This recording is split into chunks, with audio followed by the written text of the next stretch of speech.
Pour le Kituro, il y avait fort à faire, pour ne pas se rappeler les mauvais esprits du premier match de championnat, durant lequel les Bruxellois n'avaient pas inscrit le moindre essai.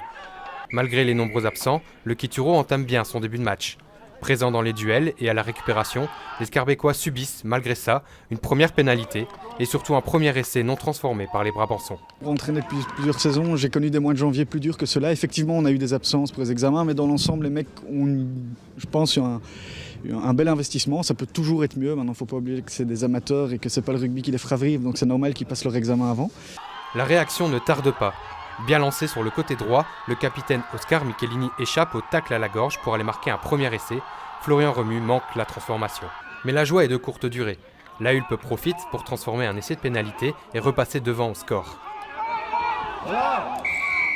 2 minutes plus tard, Guillaume Dunant transforme un nouvel essai, le Kituro est relancé, une pénalité suivante pour la Hulpe et le score est de 10-18 à la pause. Avant ce match, on se l'était dit pendant toute la semaine qu'on ne pouvait pas se permettre de faire les mêmes 20 premières minutes quand on était allé jouer là-bas en début de saison où ils nous avaient pris à froid tout de suite. On s'était dit que les 20 premières minutes, on devait être présent et leur montrer vraiment qu'on allait jouer contre eux, etc.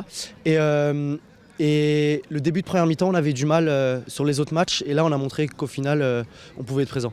Au retour des vestiaires, le Kituro suit le même rythme qu'au début de match. Dès la première minute, Mathias Remu surprend toute la défense et relance le Kituro une nouvelle fois dans le match. Mais malheureusement, les efforts physiques vont payer. La Hulpe confirme son statut de leader et enchaîne les points. D'abord une première pénalité, puis 3 essais transformés. La domination de la Hulpe est omniprésente. On a un nombre de fautes incalculable. On joue 20 minutes à 14, on prend 2 cartes jaunes. Donc voilà, ça c'est très certainement les points d'amélioration. Maintenant, c'est un peu le corollaire de ce qu'on avait demandé aux joueurs. On avait demandé aux joueurs de tenter beaucoup de choses. On savait qu'on ne pouvait pas tenir la Hulpe sur des très longues séquences de 15 temps de jeu, donc on devait prendre des risques pour essayer de récupérer les ballons.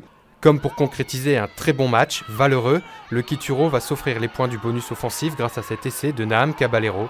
En fin de match, la Hulpe clôt le score avec un ultime essai, portant le score final à 24-49 en faveur des Brabançons.